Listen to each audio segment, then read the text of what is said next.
This a bot man too. I promise you. This shit lit, cuz. This shit lit. Alright? Run that joint.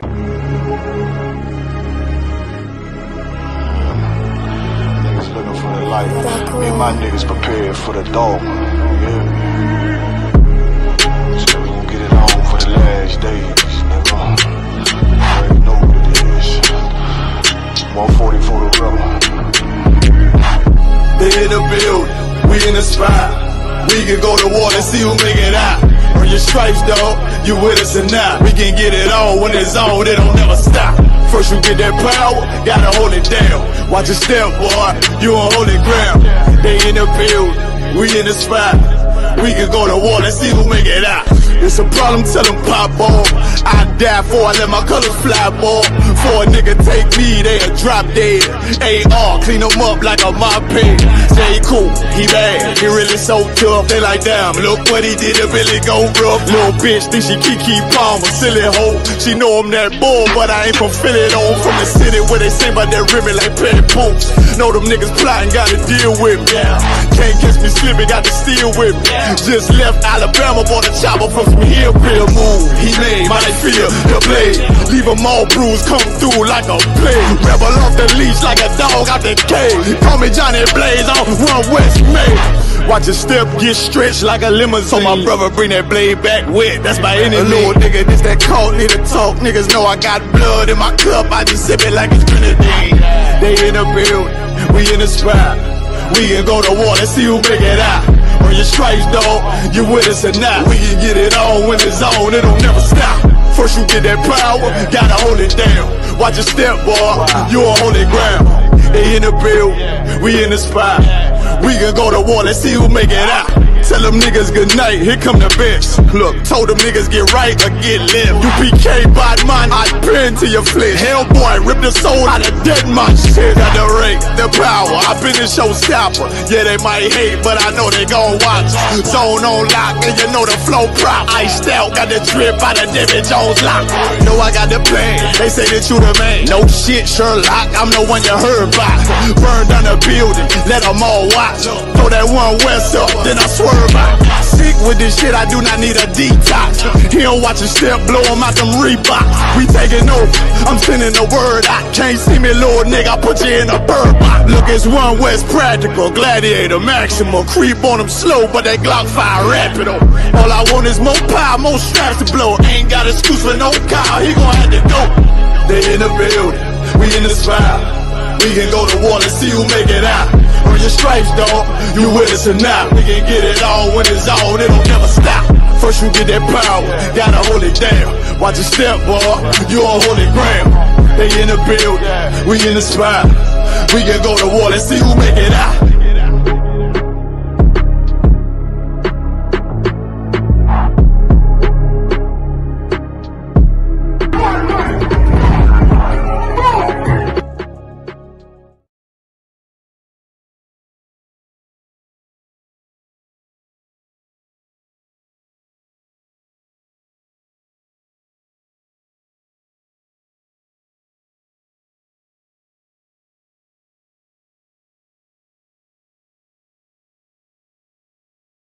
See, yo,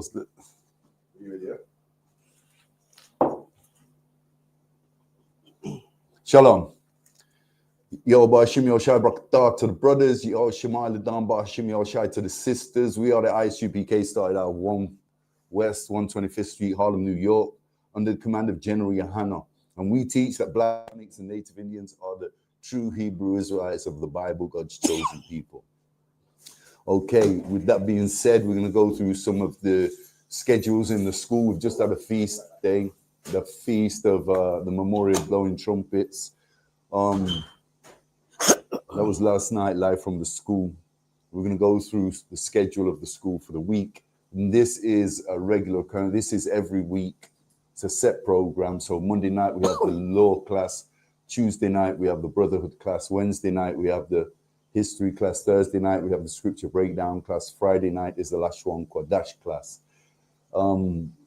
The 3 live classes in the school in the week are the Monday night law class, 7 till 9. The Wednesday night history class, 7 till 9. and the Thursday night scripture breakdown class 7 till 9.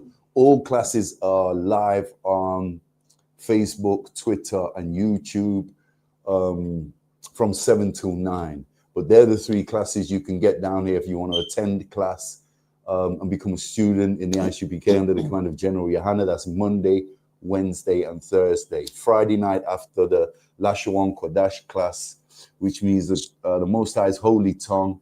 We have the podcast from 9 till 11 on the ends. That's right. And then Saturday morning, we have a Sabbath service live in the school, open to our people, so-called Blacks, Hispanics, and Native Indians, 394 Lodge Road, Hockley, Birmingham, UK. That's what we've got going on in the school. The Sabbath Saturday service is from 10 to 11. Then from 12 till 5, we hit the street for street camp. Every 2 weeks, Birmingham Central and Leicester City Centre. They're the 2 street camps we keep fortnightly. So at the bottom of the Bull Ring in the Birmingham City Centre and Leicester City Centre at the Clock Tower fortnightly. And we alternate, okay? We alternate them street camps from Birmingham to Leicester, back to Birmingham to Leicester, okay? So that's what we've got going on in the school. We've got classes going on in Leicester as well at Maidstone Road, Caribbean Centre. And that's every 2 weeks on a Saturday, I believe. That's right. Any questions you've got for tonight's class, type them in the StreamYard. We'll get to you ASAP and answer your questions. Okay, so without further ado, tonight's class is LGBTQ Rule This World. Okay, now before, what we're going to do, let's have a look at LGBTQ Rule This World. So, believe it or not, the LGBTQ community are in the Bible. They're in the scriptures. And we're going to find out tonight, is the LGBTQ community a lawful community or an unlawful community? Should they exist? Should they not exist? Are they going to exist in the new kingdom, or are they going to cease to exist at the end of this wicked kingdom? That's right. When our king returns. Okay, I don't know. I want you to Google something for me, Mozart, and let's see if we can share this. I want you to Google something for me. I'm going to give you something. Let's see if you can Google it for me and share it on the screen.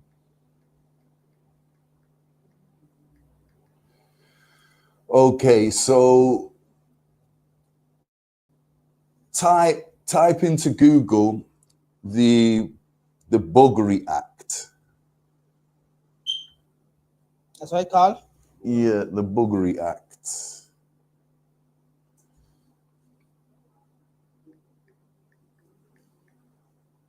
Let's see where this LGBT community stems from. Let's have a look. Okay, hold on. So can you get that up? Criminalize a certain... No, hold on. Scroll up a little bit for me. Yeah, this is not that. Yeah, that's not what I'm looking for. That's not what I'm looking for. It's all right.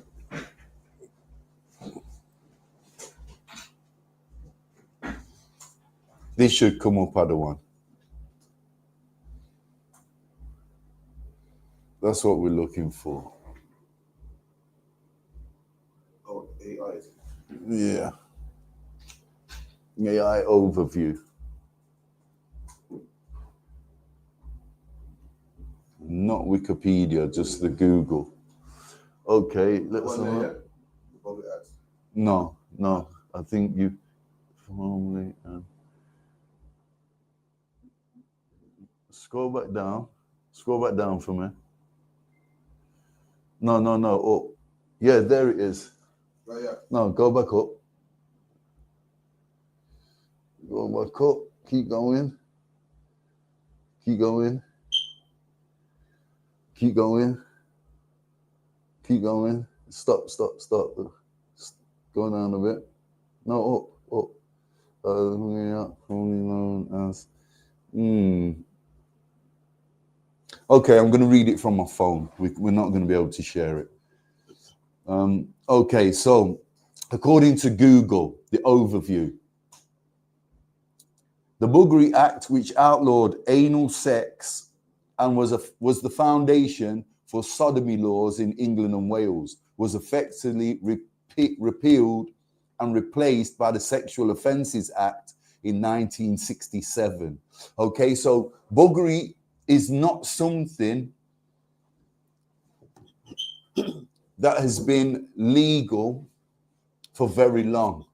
Okay, so the laws, and we're going to read about it, changed in 1967. But from 1533, under the regime of Henry VIII in the 16th century, there was laws made and acts passed to outlaw men laying with men. Even a man laying with a woman and committing anal sex. Okay, because this is the definition, the very definition of buggery. Okay, so there was buggery laws that came into effect in the UK in 1533. I'll read on. Okay.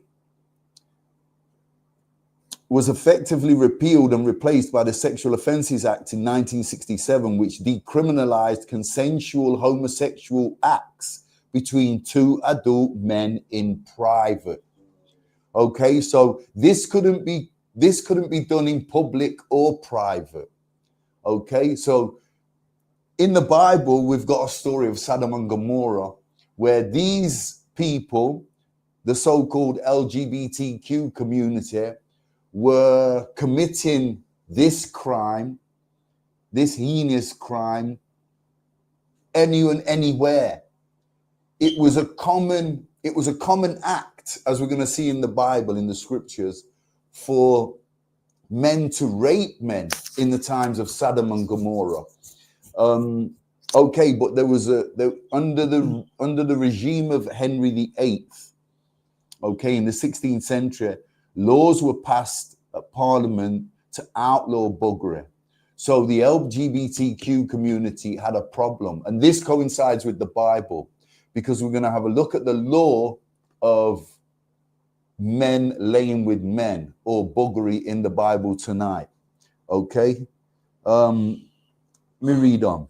The Buggery Act itself was not directly repealed, but its prohibition was removed, making it no longer capital punishment. So from 1533 right up to 1967, Salakia, not 1967, but we'll introduce the latter date as we get into it. But from 1533, a law was passed under the regime of Henry VIII that the punishment for the LGBTQ community caught committing the crime of buggery was death.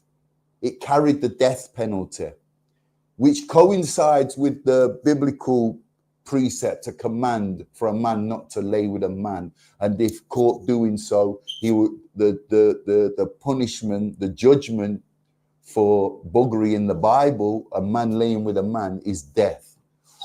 Okay, let me read on. Salakia. Let me just get this back up.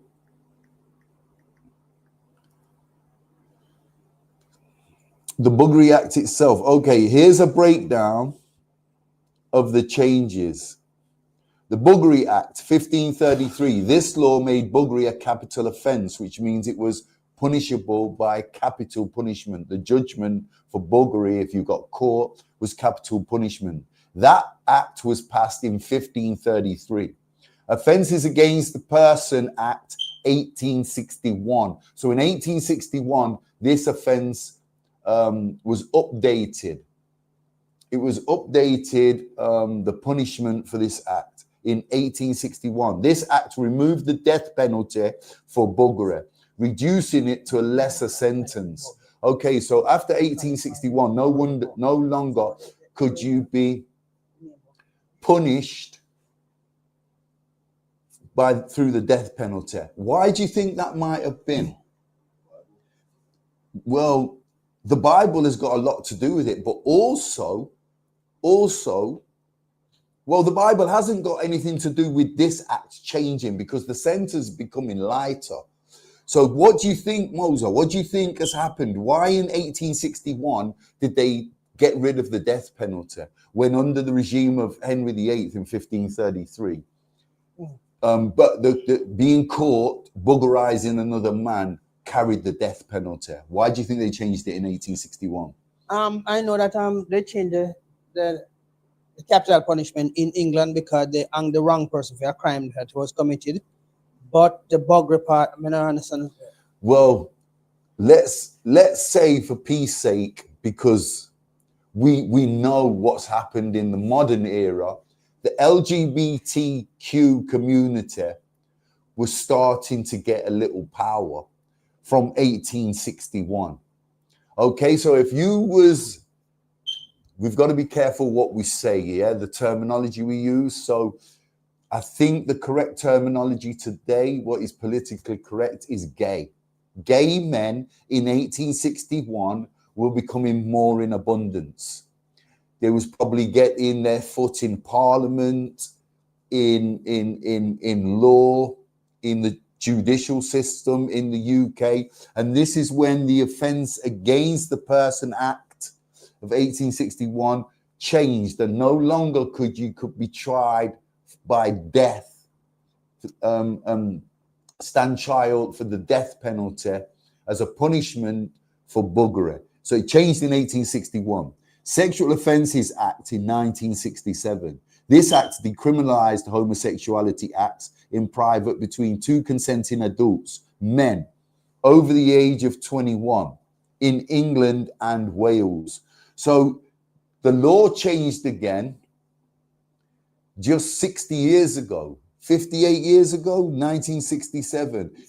Yeah, it changed again where not only was the death penalty abolished in 1861 after being introduced in 1533, in 1967, homosexuality became decriminalized. So if you think in Jamaica, yeah, police was putting holes in brothers for selling weed in the tourist areas in the beach in the 90s.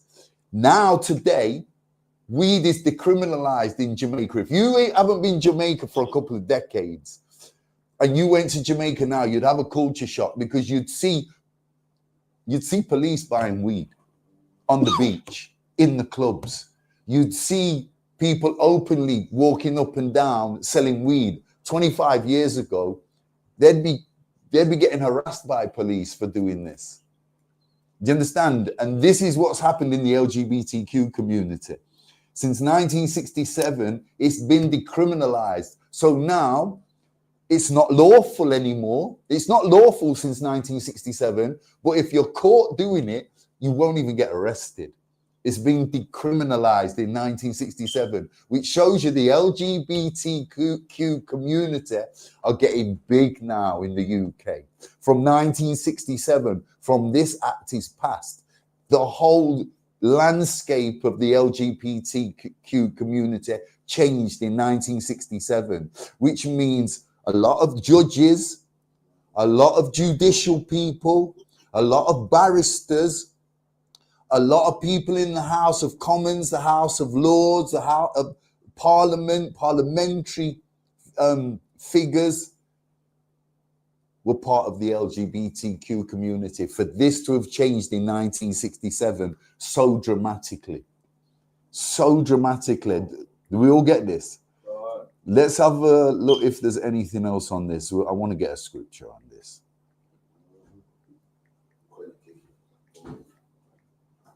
Right. Okay, let me just see if there's any more on that.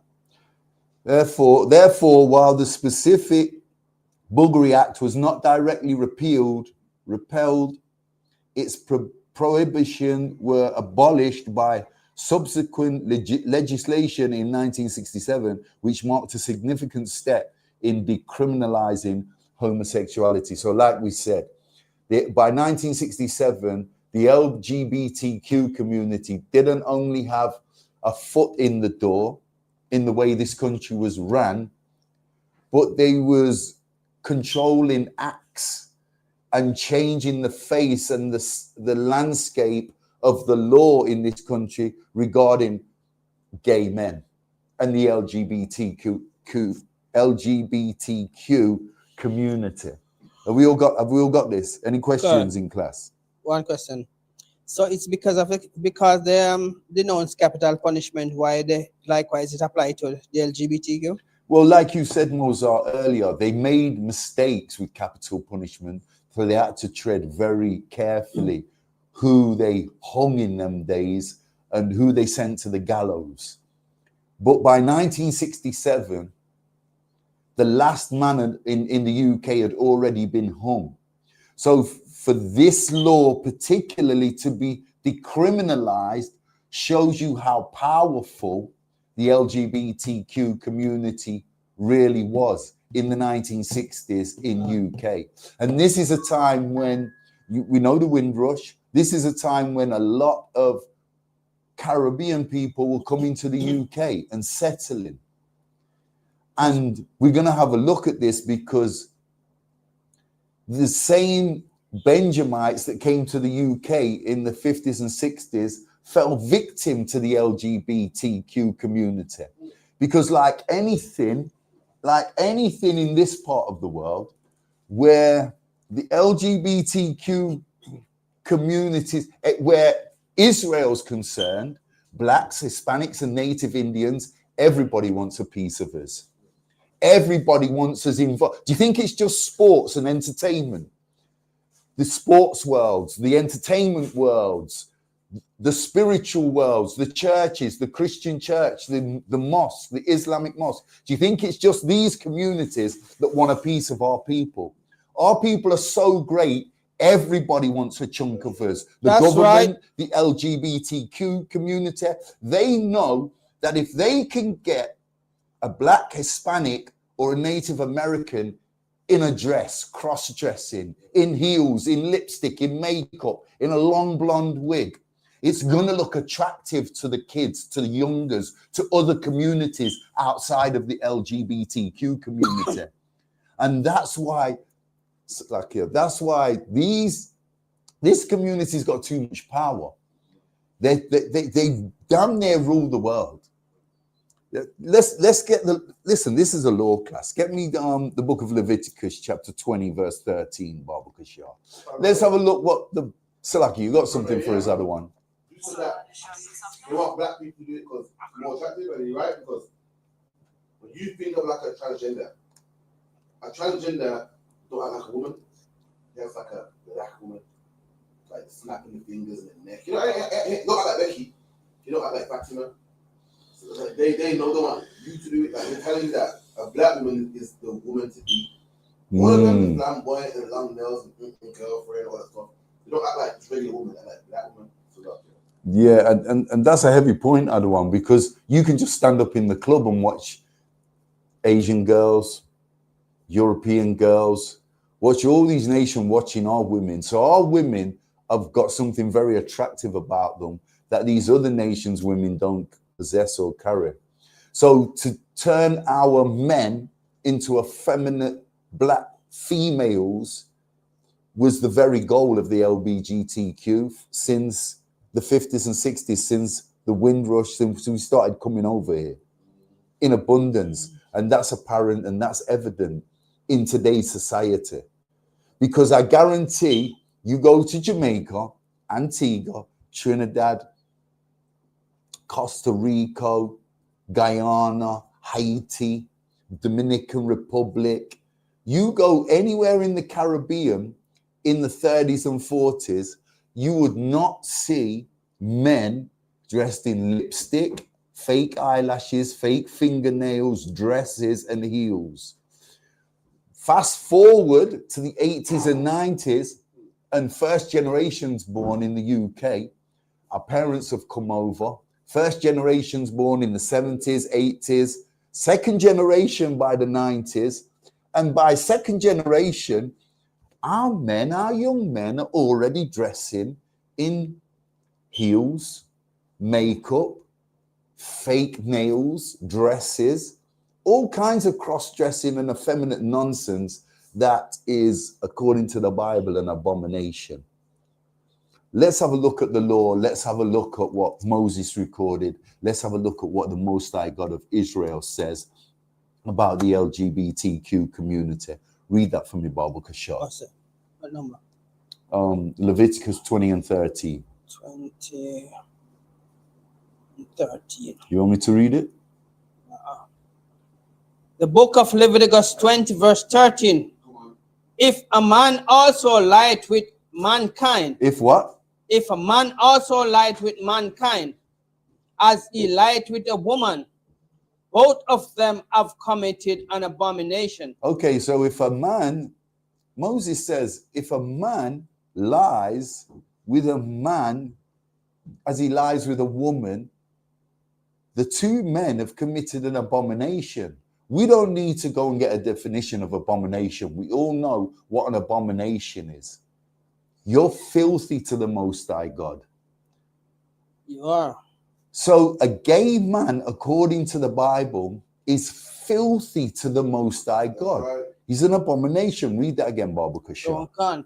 If a man also lied with mankind as he lied with a woman, both of them committed an abomination. Read on. They shall surely be put to death. They shall what? Surely be put to death. Henry VIII said in 1533, he wanted a law passed to stop the LGBTQ community. And right here in the Bible, Moses has been given the report from the Most High God to stop, to make sure we never do this. We never commit these heinous acts. We don't become sexual deviants. We don't become adulterists. We don't become fornicators. And we don't lie with the same sex. That's right. Same-sex marriage is an abomination to the Most High God. Just like Henry VIII said in the 16th century, just like the law was passed by the British government in the 16th century,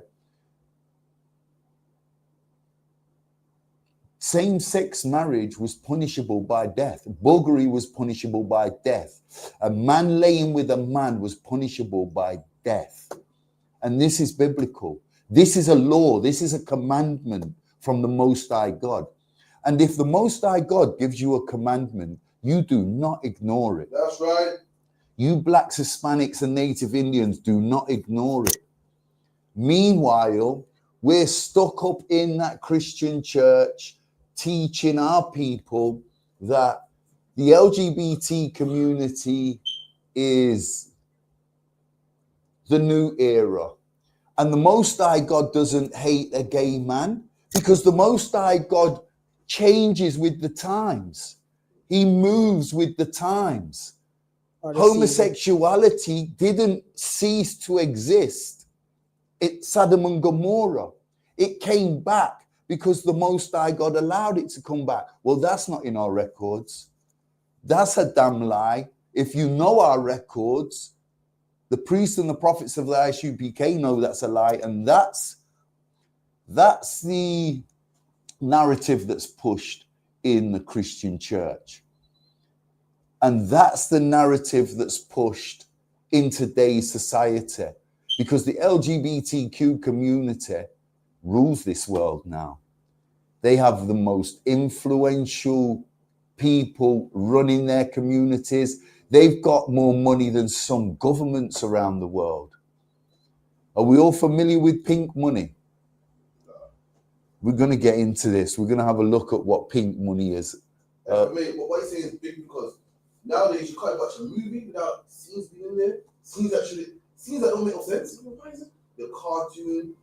So what he's saying that these people are in power, it must be the Warner Brothers, the music, just you're trying to live your life and it's in your face, man. Trying to go to school and it's in the air, man. Everyone's Everywhere. pushing it, so luck, yeah.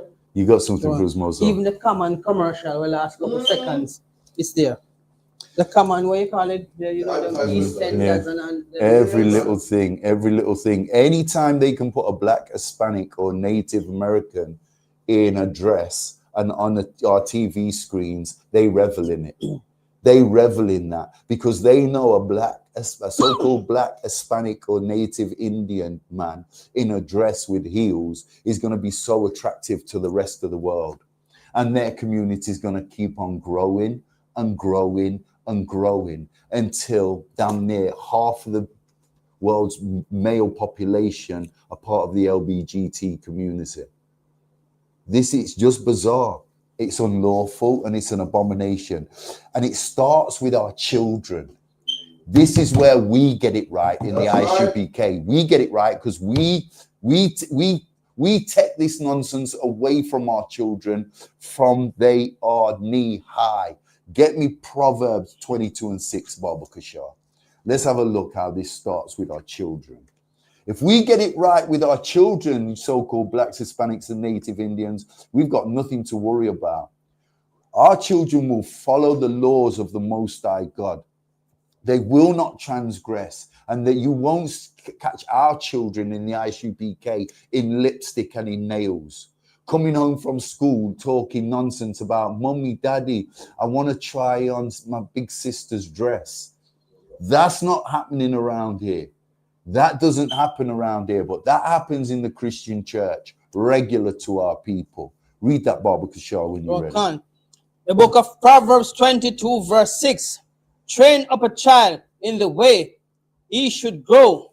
Do what? Train up a child in the way he should grow. You hear this? Train up a child in the way he should grow. And if you Blacks, Hispanics, and Native Indians don't know how to raise your children, how to be a father, how to be a mother, get yourself down to one of your local ISUPK schools and learn. Because we train our children from knee high. We train them exactly how to be according to scripture, according to the Bible. Okay, so we train our young men to be exactly that. Soldiers and warriors, preparing them for the return of our King. And we train our young sisters from childhood to be soft and tender and to keep the house clean and to not dress in a man's attire. Okay, and not to be fornicators or sexual deviants or whores. This is what we teach our young sisters. This is what we teach our children, our young men. And we do this in the ISUPK because this is the home of the truth. Read that again, Baba Kashar. Train up a child in the way he should grow, and when he is old, he will not depart from it. Okay, there you go. That's self-explanatory. This starts with our children. Train them up to be God-fearing men and not LGBTQ puppets like what's pushed in our schools. So many of you Black, Hispanic, and Native Indians kids come home from school and they've been taught nonsense. They've been taught absolute nonsense. Why? In fact, get me jump to Proverbs 29 for me. Get me Proverbs 29, Baba Kashar. So let me know when you're there, Baba Kashar. I'm at Proverbs 29. Start verse 15. The book of Proverbs 29, verse 15. The rod and the roof reproofer giveth wisdom. Okay, reproof. Start that again. The word's reproof. The rod and the reproof giveth wisdom. So the rod and reproof gives wisdom. What do you think that entails? What do you think we're talking about here? The rod and reproof gives wisdom. What are we looking at? Well, it's talking about regarding our children. Correcting a child. Give that a hand. Officer Mozart said, correcting our children. And this is where the training starts. This is where the truth starts, by correcting. When our children come home and say, their PE teacher, Mr. Randall, and their geography teacher, Mr. Phillips, are married. And they've got a daughter and a son, and they're raising. You shut your child down right there. That's right. And you tell them that is an abomination. And Mr. Randall and Mr. Phillips are filthy as hell. You teach your children the truth straight out of the Bible. It says it right here in Proverbs 29:15. You let your child know that Mr. Randall is acting unlawfully, being married to Mr. Phillips. Okay, man lying with man. We've seen the law in Leviticus 20 and 13. It's against the law, punishable by death. And this wickedness that is kept up in the LGBT community today, this is not gonna wash in the new kingdom. It's not gonna happen. It's not gonna go down like this. Read that again from your Bible, Kashar. Proverbs 29 verse 15. The rod and reproof giveth wisdom, but a child left to himself bringeth his mother to shame. There you go. And a child left to his own devices, I'm telling you, by the time your kid's 6, if you don't shut this nonsense down, your child will be coming downstairs from dinner. He's coming from school. You as the father sent him upstairs to tidy his bedroom and change into his playing out clothes, get out of his uniform or get out of his school clothes. His mum shouts him for dinner an hour later, and he comes downstairs in his mum's heels and his mum's lipstick all over his face and one of her wigs on. You've got to nip this in the bud from our children are young. Awesome. Yeah. Another thing to push into, if they're doing dress up in school and get someone to put a dress, teachers can't stop them. They're allowed to. Serious? I got a female cousin, she went to nursery to pick up her son's dress, and the teacher said, well, you want to put it on, couldn't stop it. Serious? My God. Okay, so this is, and that's why it's so important our families stay together. This is why it's so important our fathers, our men stick to their fatherly duties. And we keep these laws, statutes, and commandments, and we counsel. If you're having a problem with your wife, you counsel and you keep your family together, because our kids need both parents. They need the father and they need the daughter. And when the fathers are absent from the house, our young men are left to their own devices, and they grow up with this effeminate spirit that they've got from school, from their mothers, from their sisters, and from the LGBTQ community that they can see all over the damn TV every day of their lives. And like we said, they've got to go to school every day and put up with Mr. Randall and Mr. Phillips.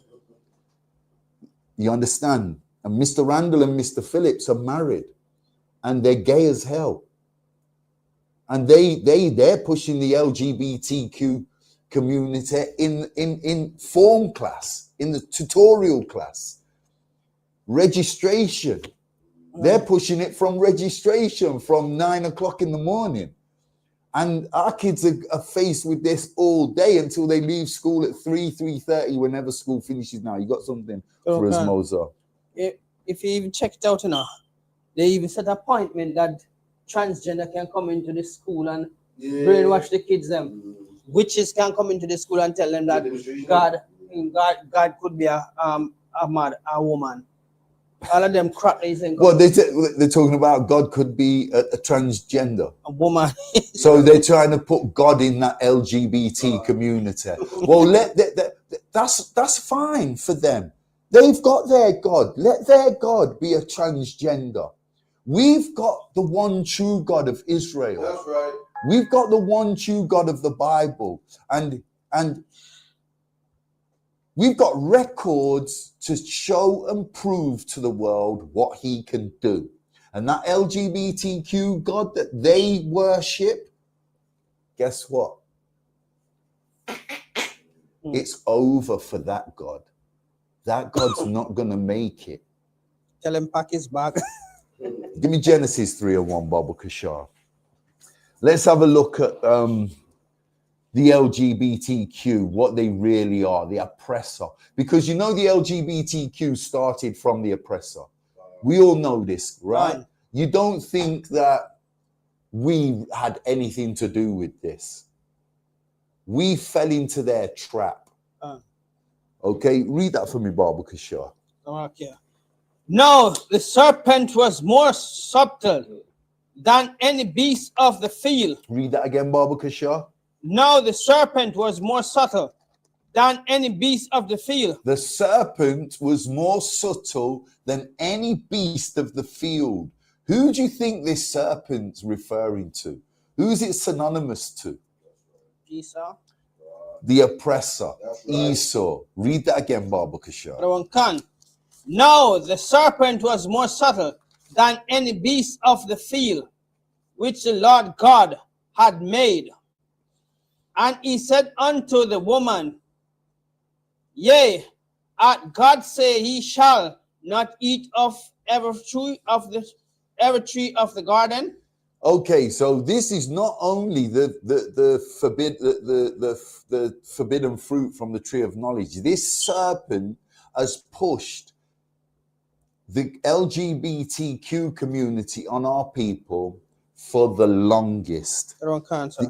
You got something for us, Moses? But remember, it says, "I'll not eat from the tree of knowledge."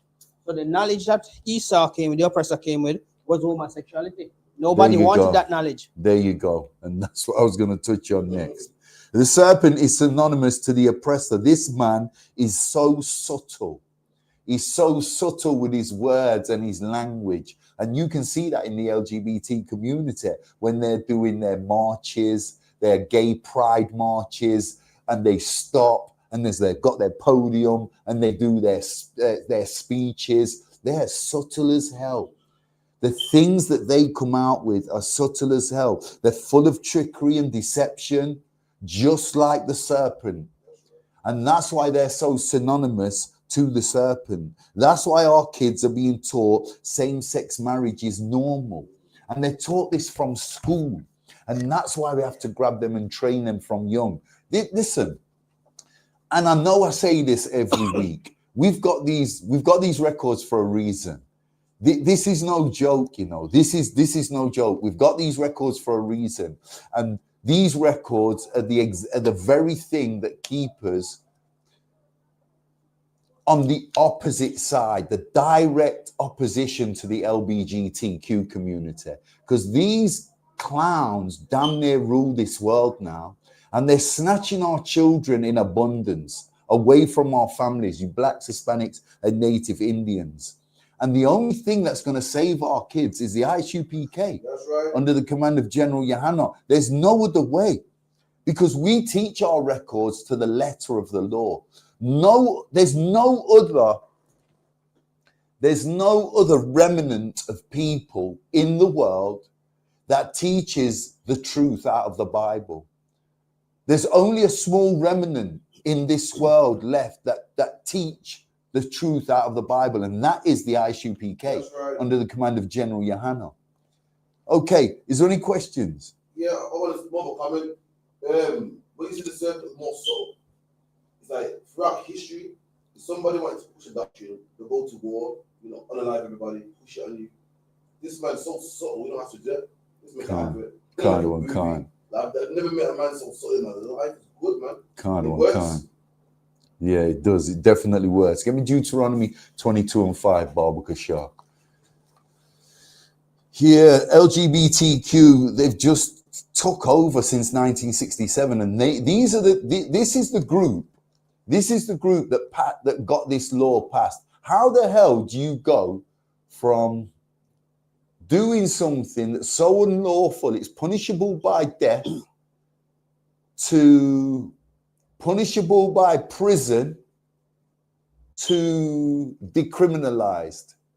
And they did all this in 400 years. They changed it so dramatically, the face of this earth. Come on, only the serpent could do that. No other people could do such a in 400 years.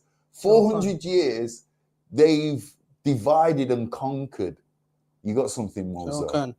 But in Job 9 verse 24, it said the earth is given to the hands of the wicked. So because he's ruling Israel, he have all the cunningness on his side.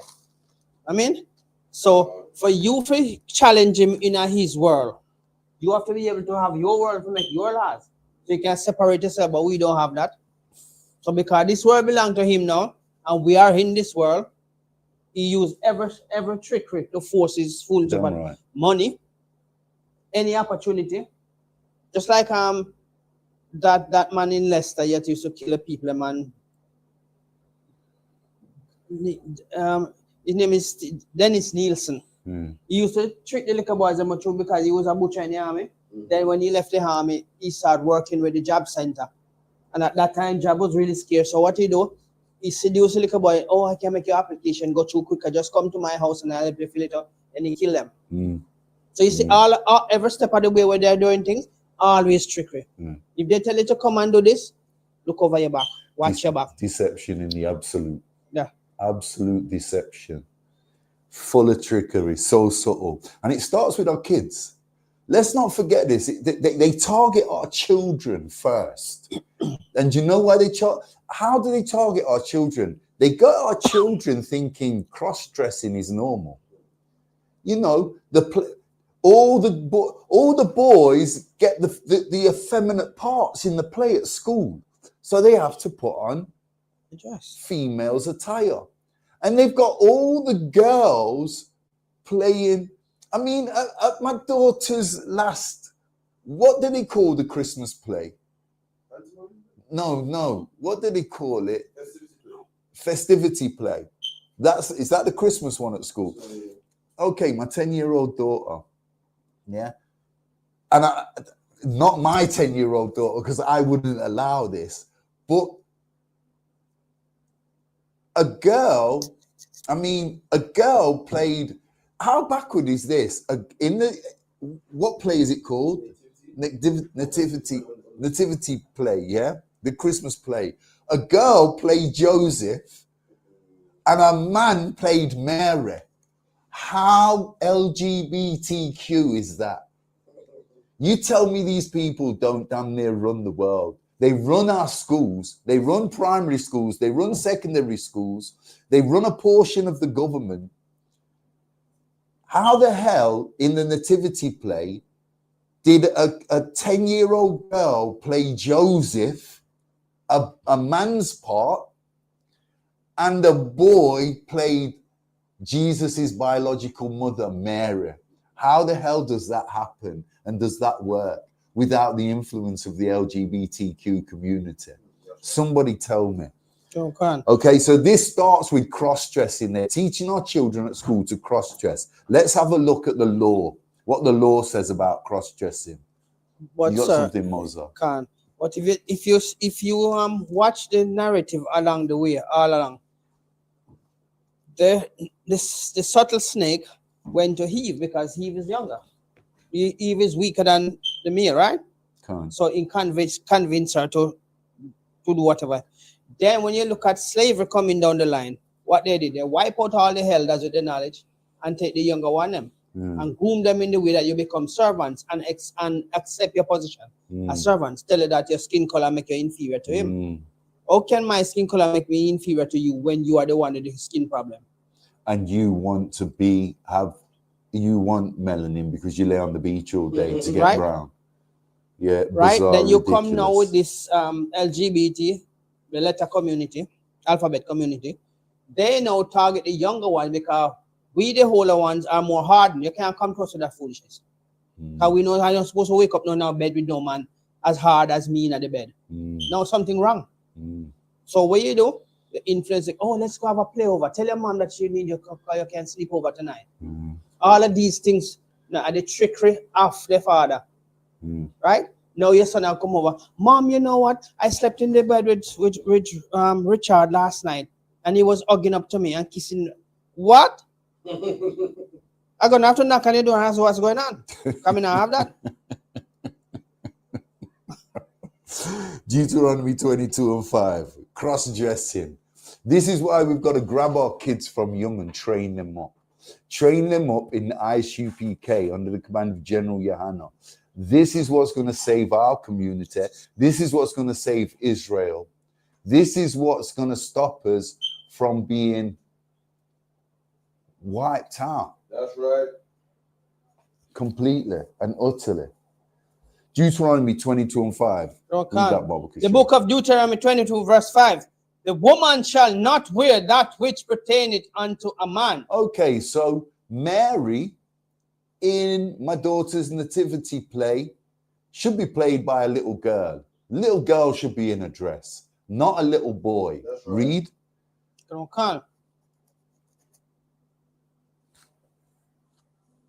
Neither shall a man put on a woman's garments, for all that do so are abomination unto the Lord thy God. There you go. And so Joseph in the same play should be played by one of the young 10-year-old men, boys in my daughter's class.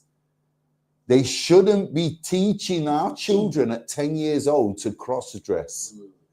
It's bizarre. They're lunatics.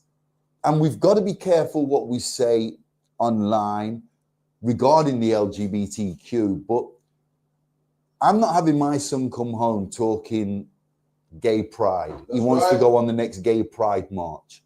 He wants to put, he wants to try his mum's lipstick on. He wants to play dress up, and he wants his friends round and they all want to play dress up and put the fake fingernails on, eyelashes. Come on, man. In my house, it's, come on, my house is run by a man. That's right. And none of my children will cross-dress. It will not happen. And you won't find a brother in the school that allows their children to cross-dress. That's right. And like we said, we've got these records for a reason. So read that again and let's start getting used to our records, and let's start getting used to these laws, statutes, and commandments. Because this is a command. And like we said earlier, when the Most High God speaks and commands you to do something, you'd be very wise to do it. Read. That's right. Deuteronomy 22 verse 5. The woman shall not wear that which pertaineth unto a man, neither shall a man put on a woman's garments, for all that do so are abomination unto the Lord thy God. There you go. There you have it. Cross-dressing is against the law. Again, this starts with our kids hearing and being taught the nonsense they are taught at school. They're watching too much TV as well. They're seeing brothers dress up on TV. Grown men dressing up on TV as women. Usher, Luther Vandross, Young Thug. All these men have been seen on our screens in dresses. Dennis Rodman, the basketball player. Come on, man. Big, tough, 6'7" giant, and he wears lipstick and makeup every day of his life. And he goes out in female dresses. This is what our children are seeing every day of their lives on TV. The LGBTQ somehow rule this world. And I don't know how it happened, and I don't want to know how it happened. But when you walk through these doors, the One West ISUP, the One West doors of ISUPK under the command of General Yohanna, that nonsense stops right there. That's where this nonsense stops. Because there's nobody in these schools, in the ISUPK schools around this world, that go on gay pride marches. We don't support that, and we never will. You won't find our children cross-dressing. We don't support that, and you won't find that in our schools. Why? Because it's a law, it's a commandment. Cross-dressing is in the Bible, and the LGBTQ community are all going to be punished. They're all going to be put to the sword. And you think we can allow our children to go that way? You're sadly mistaken. Sadly mistaken. It's not going to happen when you come through these doors. You're not going to see none of this nonsense. Not around here. Get me Leviticus 18 and 22, Baba Kasha. You're not going to find any signs of LGBTQ in our children in the ISUPK. We get our children from a young age and we train them how to be young men, how to be young sisters, real sisters. When you're ready, read that, Baba Kasha. Leviticus 18 verse 22. Thou shalt not lie with mankind. Thou shalt what? Thou shalt not lie with mankind. So, okay, so here's another command from the Most High God. So you do well, you blacks, Hispanics, and Native Indians, to listen, to clean the wax out of your ears, open your plug holes, and listen to these commandments. Listen to these laws and hear these statutes. Read that again, Baba Kasha. Thou shalt not lie with mankind. Just give us the book and the precept. Leviticus 18 verse 22. Thou shalt not lie with mankind as with womankind. It is abomination. Okay, so there you go. That's a precept that backs up Leviticus 20 and 13. Remember, precept upon precept, line upon line. Here a little, there a little. Two men are forbidden to lie together. That's right. And it starts with our children, and it starts with cross-dressing, and it starts with LGBTQ community, teaching our children, enticing our children to go to get to an age where they can go and march with them, go on their gay pride marches, go on their gay pride parades in the streets and dress how they want and cross-dress, and it's totally normal. This is where it starts. But according to the Most High God, according to the laws of the Bible, it's an abomination, it's filthy, and it's wrong, and you're going to be destroyed for doing it. You blacks, Hispanics, and Native Indians, do you want our children to be destroyed before they've even had a chance or a crack at life, before they've even had a chance or a crack at these laws, statutes, and commandments through the Spirit of the Most High God? Is that what we want? Genesis 9 and 12, Baba Kashar. Grab that from me. We're going to go through a couple of precepts in this. Okay. Because after the floods, the Most High created, we're going to show you that the rainbow is in the Bible. What you see, the LGBTQ stole the rainbow from us.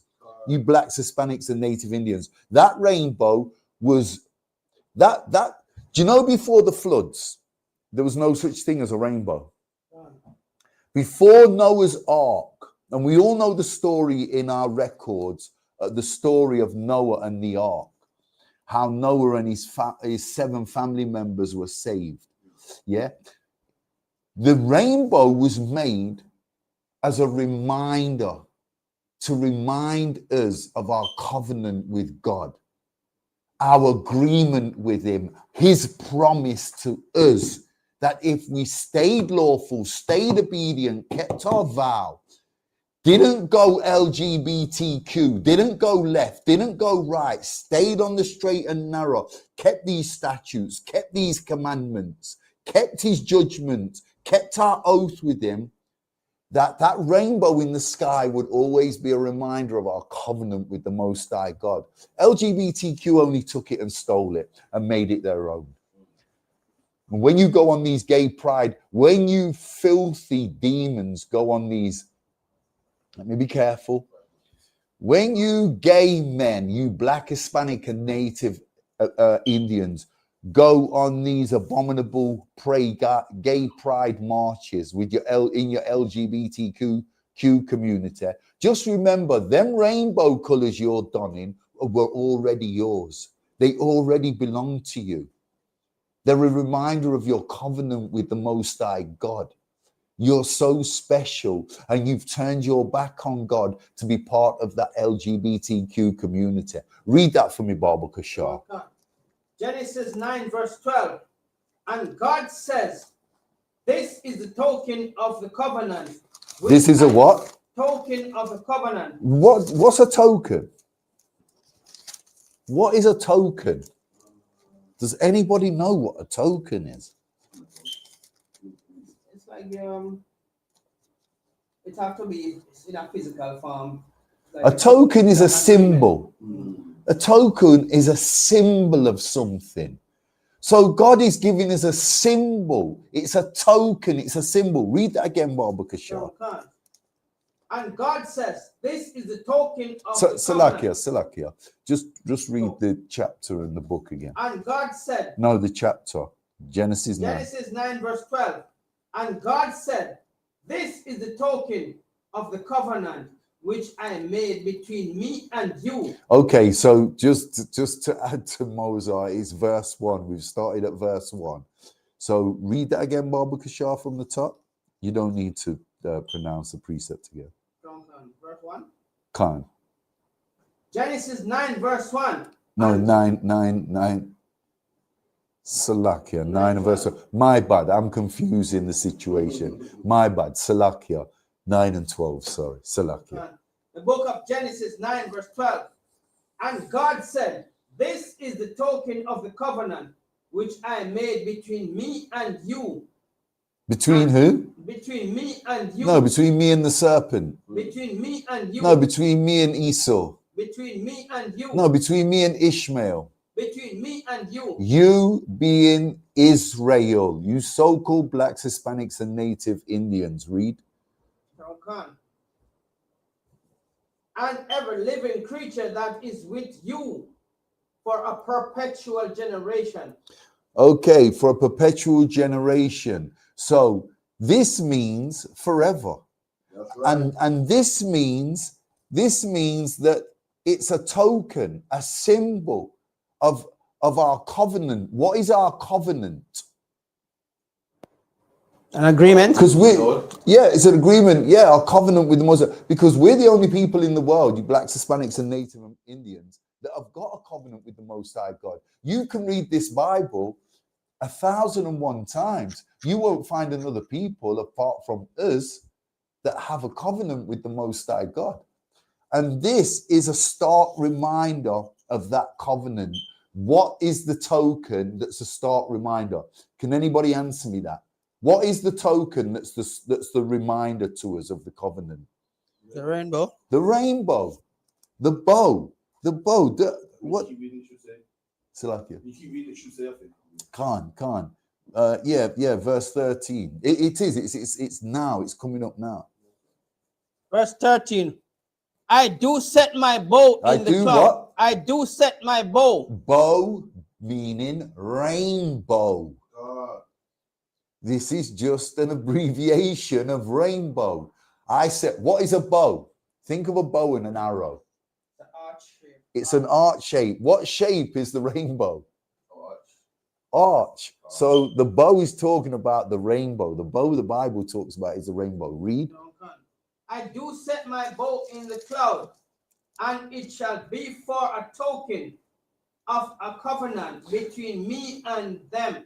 Okay, because we know some of our people in the Christian church struggle with biblical terminology, especially the King James Version.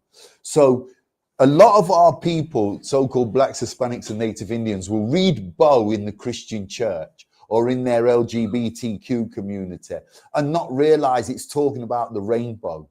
And they've been subtly deceived by the serpent that the rainbow was originated by the LGBTQ. That's why it's on their flags. That's why it's significant to their organization. That's why it's a token of theirs. Let me tell you, the LGBTQ community stole the bow. That's right. They stole all them beautiful colors. That was part of our covenant, a token to us, you blacks, Hispanics, and Native Indians. It was never a token for the LGBTQ community, but they're the people that use it to this day. And they use it with pride on their gay pride marches. It's bizarre and it's ridiculous. It's unlawful. It's against the law. They're thieves. They're deceitful. That's right. Is there anything that we have that they don't want. They want our children to cross-dress. They want our bow that God put in the sky after the floods for us. They want our young men to be gay like them. They push it on our men in the schools, in the churches, any which way they can. So-called blacks, Hispanics, and Native Americans, they push it on us because they know once we're in the LGBTQ community, their community becomes alive all of a sudden. It becomes attractive to the world. You take Black, Hispanic, and Native Indians out of any community in this world, that community becomes dull. That community becomes damn near worthless. But you make an addition to that community of Black men, Hispanic men, Native American men, Native Indians, and sisters. And all of a sudden, that community becomes so attractive to the world. It becomes beautiful. You got something for us, Mozo? Even nowadays, you know, when you know the so-called white man, he just like they are coming out now and saying they don't really hate black women, they're just so jealous. But their jealousness turns to rage against black women. Because what? They know that the black woman is strong, confident. They can look, if you have a child in your house and the child done wrong, as a bad to screen at the rod and spoil the child. Now you're going to tell the child, go and stand up in the corner, and when you finish, I'm going to reward you. That is not punishment. Oh, mommy, can I come over? And then, before you say, mommy, can I run down and give mommy a hug? Mom say, oh, all right then. It to me so nice, I'm going to reward you. The black woman come in black woman's house, that ain't happening. Yeah. You get 2 slap or something, fling at you. Yeah. You lose your character, you get character, you need something. Yeah, it's true. So these are the things they are saying that that it's not hate, they hate the black man. They're just so jealous and the jealous and turn to rage and hunger. Which they want you to control it. And it shows it out even the old movies, you see, they have this wire in the skirt to make them look big. They have this wire in the boss to make the boss look big. Damn right. You try to get a tan and they won't stay with you. You have to get hungry because you need something. All of this that they need and you can't stay with them, they make them hungry. What verse we on, Ark? Verse 13. No, I think you're on 14 now. Okay, come on. Genesis 9 verse 14. And it shall come to pass when I bring a cloud over the earth, that the bow shall be seen in the cloud. Okay, so there's the rainbow again, seen in the cloud. And we know that this is a reminder of our covenant with the Most High God. Verse 15. Okay. Verse 15. And I will remember my covenant. Okay, so the Most High God says he will remember his covenant. Read. Okay. I remember my covenant, which is between me and you and ever living creatures of all flesh. And the water shall no more become a flood to destroy all flesh. Okay, so God was saying here to Noah, he's done with the killing. He's got to the point where he needed to get to. He's saved 8 righteous people. Go and replenish the earth. This will be a reminder. Look in the sky, and this will be a reminder of what I've done, and it will be a reminder of our covenant. We will today, imagine, we are so lost. You know, today when it rains and the sun shines out at the same time, and we see this bow in the sky today in 2025. In the ISUPK, we look at that rainbow and we remember not to sleep with our brothers' wives, not to eat shrimp, crab, pork, lobster. That's right. Not to smoke weed, not to sell drugs, not to put your hands on your brother, to pay your tithes. That's right. We remember all these things when we see the rainbow, and the LGBTQ community has stole it. and teaching the world it's for something else. It's so typical. It's so typical of the LGBTQ, of the Zionists, and all the other denominations of the serpent, all the other cults and groups of the serpent, that they cannot get by in their kingdom without our influence and influences. Everything they've got and what they hold dear and close to them, they've stolen from us. Even down to our covenant reminder. Even down.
The Bible says God put his bow in the sky for you blacks, Hispanics, and Native Americans as a reminder of our covenant with, to keep the laws, statutes, and commandments, to stay away from the LGBTQ community, to stay away from same-sex marriage, to stay away from cross-dressing. These are all commands which we've gone through tonight and we've read.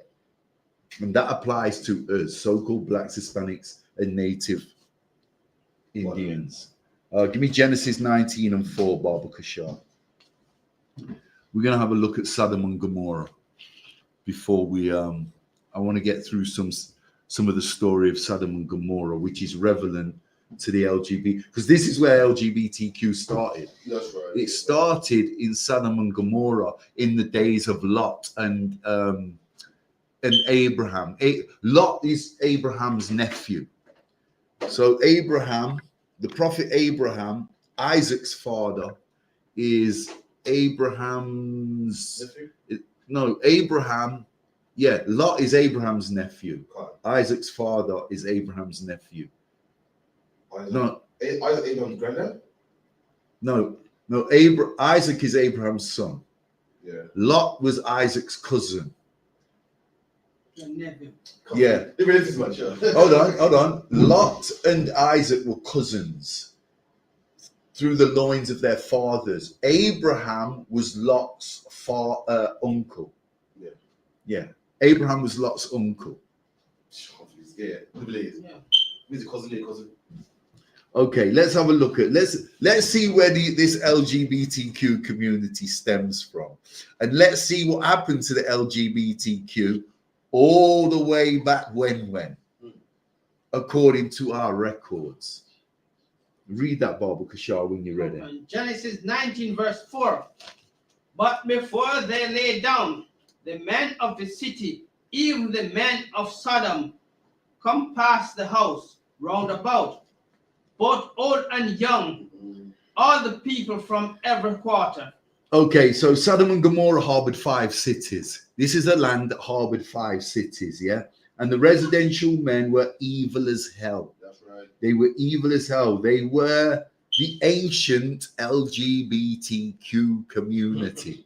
This is what they were back in the day. Old and young LGBTQ. They used to, and you know what was wicked about these 5 cities? You know what was wicked about Sodom and Gomorrah? It wasn't necessarily exactly the same as you see the LGBTQ today, walking around, dancing around, holding hands, men kissing in the street, in public, all kinds of nasty, filthy behavior. Yeah. Back then in Sodom and Gomorrah, if a man was straight, a gay man had come along, or a group of gay men would just come along and rape the straight man and force him to be gay. That's how wicked Sodom and Gomorrah was. So is it any question why God would have got sick of this behavior? It was homosexuality. It was an abomination. It was filthy, and it was violent. Sodom and Gomorrah was full of violent gay men that if they couldn't get their own way with a man, would force themselves. There was a lot of rape going on in Sodom and Gomorrah. Let's get into it. Let's get into it. Verse 5. Verse 5. And they called unto Lot and said unto him, where are the men which came into thee? Okay, so which men are they talking about here? Which men came into Lot? Because Lot had a visit. Lot had a visit, yeah, from 2 angels. Where are we? 19 and what? 5. Okay, go up to verse 1. Just pull out verse 1 real quick. Genesis 19 verse 1. These are the 2 men that the LGBTQ in Sodom and Gomorrah are talking about. Read. And there came 2 angels to Sodom at eve. So they came to Sodom, the land. 2 angels came to Sodom in the evening. Who did they go and see? Read. And Lot sat in the gates of Sodom. And Lot, seeing them, rose up to meet them. And he bowed himself with his face towards the ground. Okay, so it reads, and there came 2 angels to Sodom at even, and Lot, seeing them, rose up. Lot sitting in the gates of Sodom, and he sees the 2 angels appear, and he meets them, and he bows to them. He bowed himself with his face toward the ground. So he was showing them humble respect. That's what Lot's doing here. Lot was a righteous man. He's the only righteous man in this landmass. He's the only righteous man in these 5 cities. He's the only righteous man in the land of Sodom and Gomorrah. Can you imagine that? In the whole land, there's only one righteous man. Read. Okay. Verse 2. And he said, behold. No. Jump down to verse 6. Okay. We've read 4 and 5, have we not? Verse 6. And Lot went out at the door unto them and shut the door after him. So, okay, so in verse 5, the LGBTQ have got wind that 2 men are visiting Lot, but they're not from their gay pride march. So now the LGBTQ want to know what won. So they've gone to Lot's house. They want to know what won, Lottie, my man.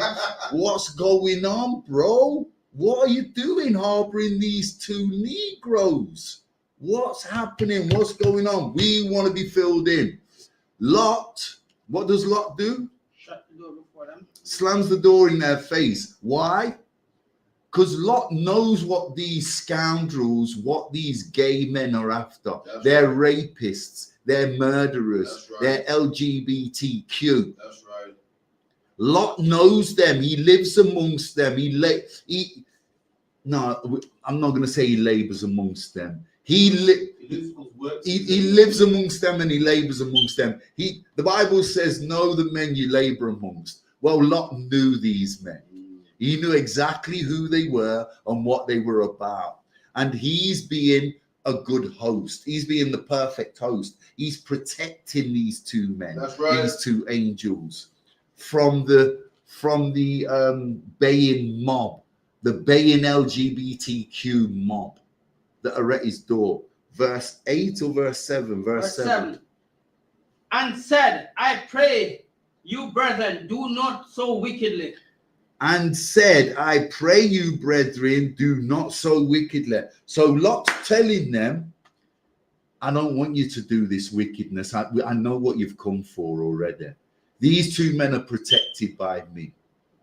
Read. Verse 8. Behold now, I have two daughters which have not known man. Now Lot is an honorable man. How would you find a man like this today? He's about to offer his two daughters to save the angels from this baying mob of LGBTQ men, gay men, on the warpath. These men are on nothing but the warpath. Read. No, can. Let me, I pray, bring them out unto you, and do heed to them as it good in your eyes. So Lot offers his daughters to protect his guests. Yeah, he tells the baying mob of LGBTQ sinners not to rape the angels. He tells them plain, take my daughters, do what you want with them. They're virgins. They've never had a man. They've never been married. They're young maids. They are without men. They are without husbands. Take them out. You don't get more honorable than this, though, because listen, they might have manifested into men, but Lot knows who these two guys are. He knows they've been sent by God. He knows they're men.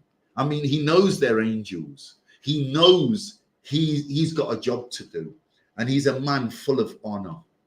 And this was Lot. This is the man that we're dealing with and reading about right now. Verse 9. Finish verse 8. Only unto these men do nothing, for therefore come they unto the shadow of my roof. Verse 9. And they okay, said, so he's pleading with the baying mob of LGBTQ to leave these men alone, not to do nothing. He's offered his daughters to these gay guys, man. And just imagine they're LGBTQ. They're not interested in women. They're not interested in Lot's daughters. Read. Verse 9. And they said, stand back. And they said again, this one follow me into sojourn, and he will need to be a judge. Now will we deal worse with thee? Okay, so do we know what the LGBTQ head guy is talking about here, who's addressing Lot? Do we know what he's trying to say here? Mozart, what's he trying to say here? It's saying that this man is pretending like he's a judge. To judge us right, like he's more righteous than anybody else.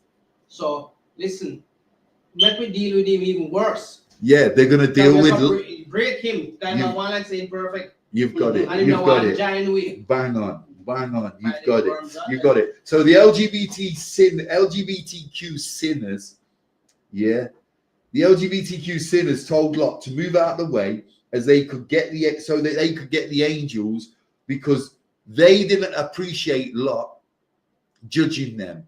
And if he continues in this mannerism, he'll get dealt with worse than they're going to deal with the two angels. So look, if their plan is to rate these angels, what do you think their plan would have been for Lot after? They'd have probably raped the angels and let the angels go. Yeah. But they would have raped Lot and killed him, massacred him. That's how wicked and evil these LGBTQ gaysters were. Read. And they pressed sore upon the man, even Lot, and came near. Okay, so broke the door. Okay, so you know when you're about to get in a fight and the brother's pressing himself up against you, and you can feel his breath, and it's just that you just want to knock him out. It's the last place you want to be. It's the last place on there when the man, you know, there's no reasoning with this guy, and he's not. You're gonna have to do something because this guy is drunk. I face it on the doors every weekend. Some goddamn oppressor who's had a drink and grew wings, and all of a sudden he's Superman now. He can do supernatural things like beat an Israelite up like me. That's not happening. That's right. That's not happening. Read on. If I may, like you said, you said a man's pressing upon you and breath. You know, the whole thing. Like, I get what you're saying, but imagine all that pressing up and face to face because a man watching manhood. Fucking hell, that's different, mad, man. You different. know, like, what makes them think they got the right, man? Like, she's so lucky. I can't believe I'm so lucky. Beyond the violation. Man, it's beyond the believes that he has a right to your stuff. Like, he can take it. I'm gonna fight for it, and you know. He's angry about some shit that even his driving me crazy. So well, this is a familiar thing that happens in the gay community all the time, in LGBTQ today, because you hear about it all the time. A gang of men. Remember, Lot is with two men. There's only three of them. There's a mob of LGBTQ at the front door. There must be 30 to 50 men waiting to run a battery on these three. A buggery battery. Imagine. Read. Verse 10. But the men put forth their hands and pulled Lot into the house to them and shut the door. Okay, so the angels, have we got this? The angels have pulled Lot inside and shut the door, locked these LGBTQ guys outside. Read. You got something more? At first, Lot was the one that was pushing the door, shutting it for them at first when they started approaching. Now the angels now turning around, pulling Lot inside, shutting the door to show you that look, it doesn't matter what you come with or whatever opinion we give to you, this is what you want to do. So good, the angels take over now and know, so we're more powerful than that, so we're gonna keep this on the wraps. Now imagine all of them, man, the dirty, filthy, all kind of things. Some in a every way, hands not clean, mouth not clean, body not clean, and all the intent for you are bring them dirtiness to come contaminate you and your house. But look how honorable also, just to add to that, that's a massive point, Mozart, but just to add to that point there, look how honorable Lot really is. Lot bowed to these two guys when they came to the gates of Sodom. So Lot knew they were special, they were more than men. Whether he knew there was angels exactly or not, he knew they were holy, they were righteous, the way they came at him. Yeah. So Lot, he looked at the ground and greeted them. So he knew these guys were special. He was still prepared to honor and put his life on the line for these men. That's an honorable guy. What verse we at, Bob Kishore? 12. 12, read. No, verse 11, sorry. Verse 11. And they smote the man. They did what? They smote the man. Hold on, the angels are getting active now. What did they do? It smote the man. They smote the LGBTQ, the big gang of rapists that had come to do damage, got smoked. How did they get smoked? Read. That were at the door of the house with blindness. What? With what? Blindness. My goodness. So the men, the LGBTQ sinners, were blinded by the angels. And they're still at the door. What? Read on. Both small and great, so that they weary themselves to find the door. Huh? Weary themselves. So listen, if someone had just blinded me, if someone came to confront me and sprayed me with CS gas or pepper spray and I was blind, I'm out of there. I ain't hanging about to get effed up. I'm not hanging about to get effed up or potentially whatever could happen to me. These guys were so LGBTQ gone.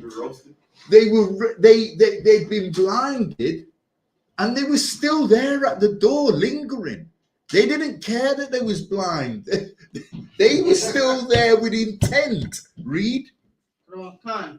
What verse you at, Baba Kusha? Verse 12, I'm going to know. Verse 12. And the man said unto Lot, Hast thou there here any besides sons-in-law, and thy son and thy daughters, and whosoever thou hast in the city, bring them out of this place. Verse 12. Okay, so the angels tell Lot to remove his family from Sodom and Gomorrah. Verse 13. Why? Why? Save their life. Get out of here. We're going to find out. Verse 13. Verse 13. For we will destroy this place, because the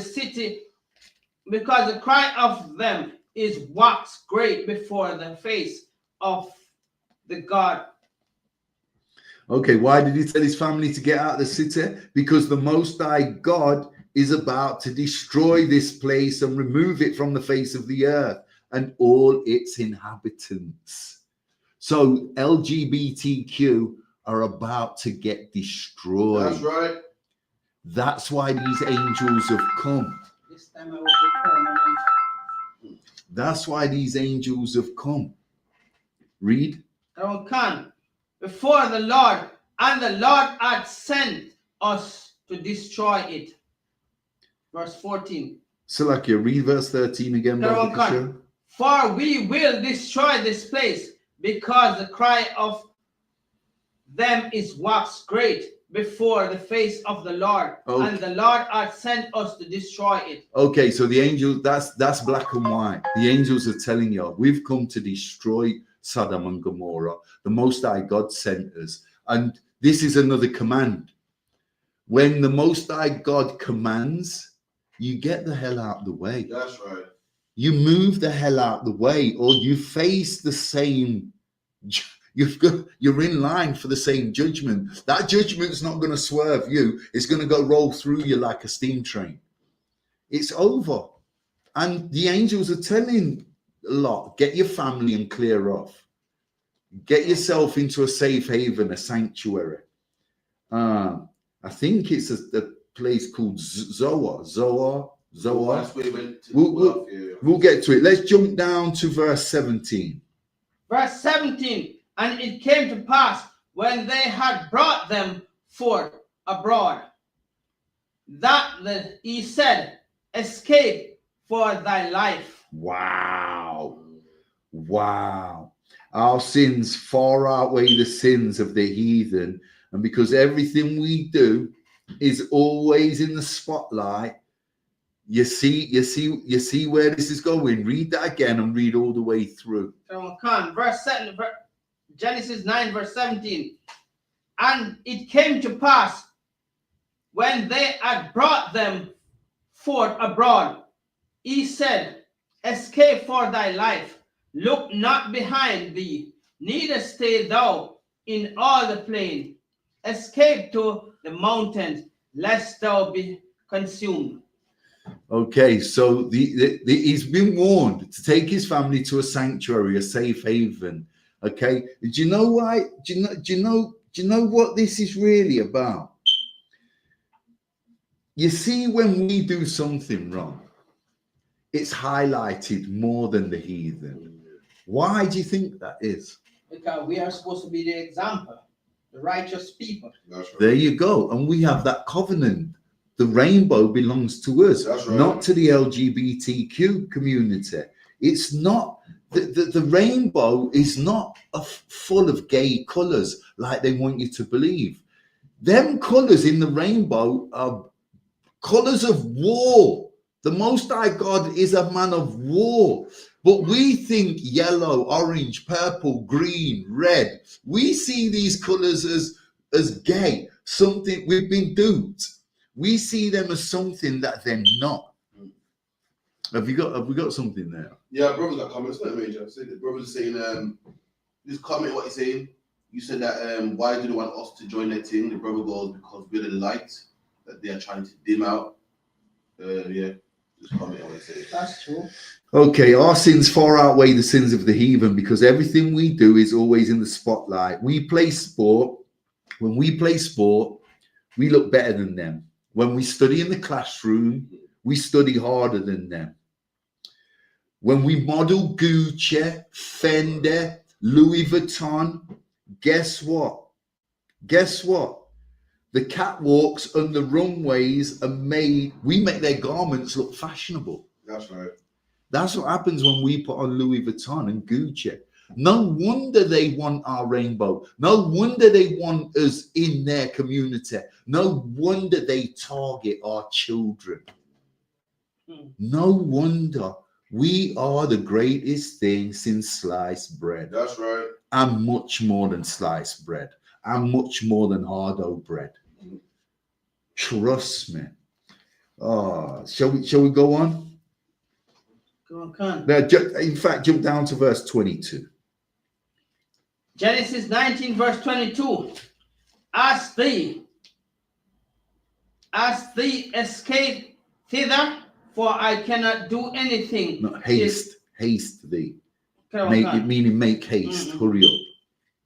Haste thee, escape thither, for I cannot do anything till thou be come thither. Okay, so there's a meaning there. What do you think the angels are telling Lot here? Hurry up, because we're not really hurry up and get your family. Listen, leave your suitcases.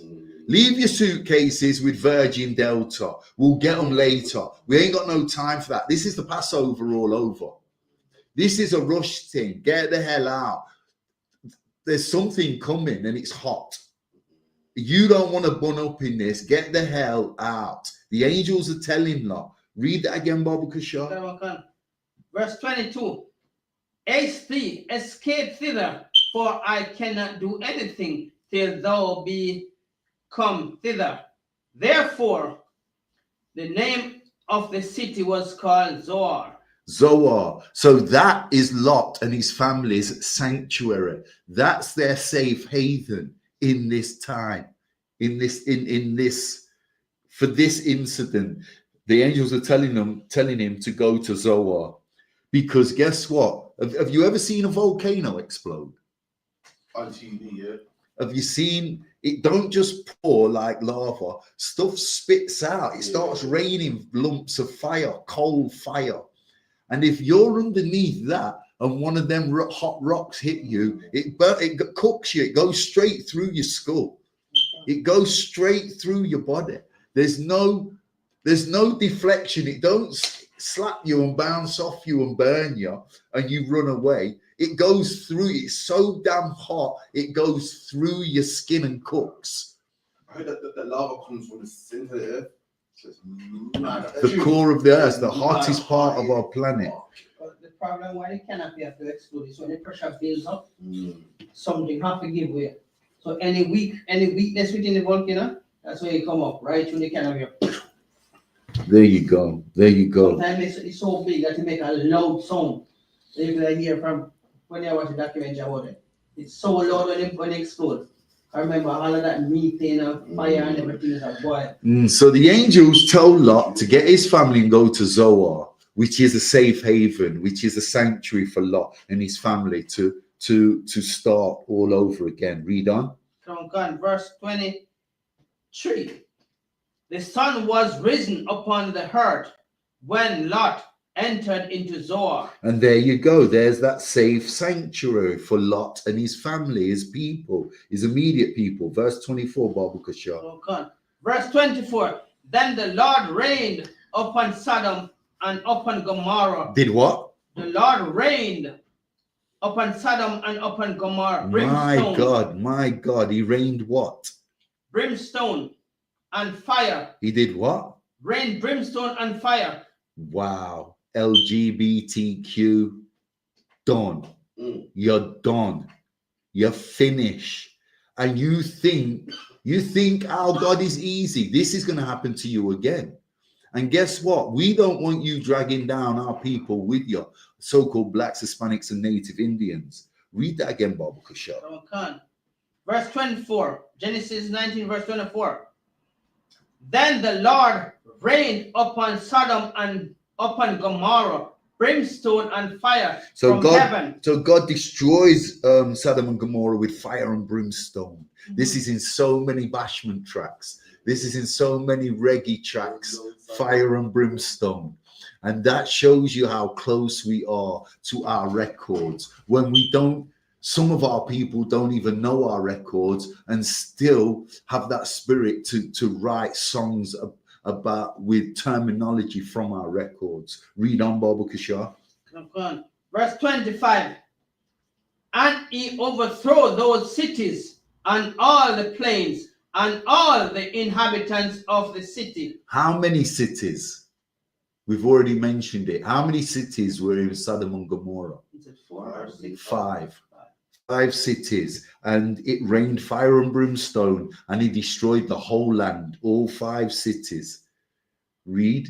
The inhabitants of this city and that which grow upon the ground. Verse 26. But his wife looked back from behind him, and she became a pillar of salt. Ooh, now this is interesting. Why did God destroy Lot's wife? Lot's wife? Here, she got turned to a pillar of salt. We just read a precept. Didn't we read a precept earlier where God said, get out of the city. He was told to get out of the city and don't look back. The reason why he destroyed her, maybe I thought she think that everywhere was destroyed and there's nowhere to go. But she remembered that this is where she come from, this is where her heart desire. The neighbors are friends. Yeah. So she looked back and said, oh my, look at them. Work party, them a Christmas party. Sorry? Genesis. Let me just find this precept. We've just read it, where we was warned not to look back. He was warned to get out of the city and not look back. It's in Genesis. Genesis 19, verse 17. 19, verse 17. Read that. And it came to pass, when they brought them forth abroad, that he said, escape for thy life, look not behind thee. Okay. You hear that? Look not behind thee. Now jump back to verse 26. Verse 26. But his wife looked back from behind him. Bear in mind, we've just read in verse 17, we was warned to get out of the city and not look behind you. That's synonymous to not having empathy, not worrying about what you're losing. You're losing your land that you've been living in for so long. God says you've got better pastures over here in Zoar. This is a safe haven. This is a sanctuary. Don't worry about that evilish place. Don't look back. Don't feel sorry for them. Don't feel no empathy. Don't feel no sympathy. Don't worry about your suitcases. Delta Airways can keep them and shove them up their behinds. Read. Verse 26. Verse 26. And she became a pillar of salt. So she looked behind. And this is what we've been telling you time and time again. When the Most High God gives you a commandment, what do? Keep it. And if you don't listen to him and hearken and keep his command, what happens to you? So shit like that. Yeah. You end up a pillar of salt. You get destroyed. You get destroyed. There's no arguing with the Most High God. There's no debating his decisions. There's no questioning his commandments, his judgments, his laws. This is not a negotiation, Israel. This is do it and get on with it and shut your goddamn mouth. That's right. Read. Is there any more on that? So Abraham was overlooking what? The destruction. That's it. Verse 26. For me as well, like to rain fire and brimstone, that's like the best way I can describe it is meteorites, a meteorite shower. You ever hit a stone before? Yeah. Right, now imagine a stone coming from space. Can you imagine the gravitational pull, the force coming down with hits the atmosphere, turns to fire, and it just rains stones. Imagine in your house. I'm sure how dreadful the Lord is. Imagine in your house here, one of them go for your roof, bang, and goes in your baby's cup. One goes for your windshield, it goes in the nursery, the hospital. They don't give a damn about babies, man. They don't care about babies and nurseries, and just killing everybody, man.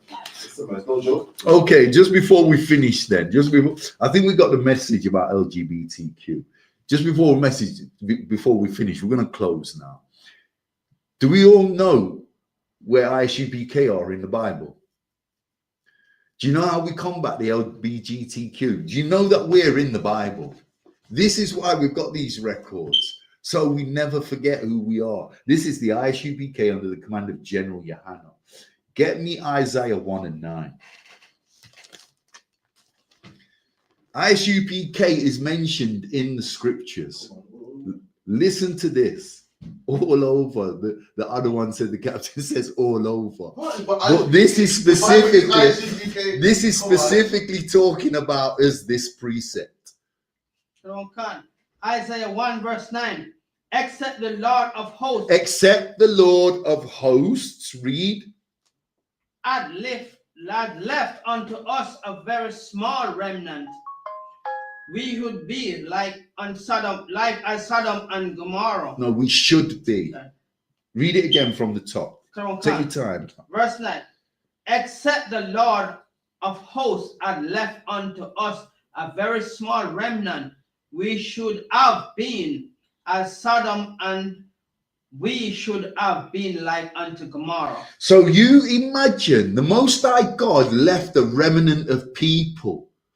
And where would we be without that remnant? This is talking specifically about the ISUPK. We are that remnant. We're the only ones in the truth today. We're the only ones pushing this truth. Imagine where LGBTQ would be without us grabbing our people out of these gay pride marches.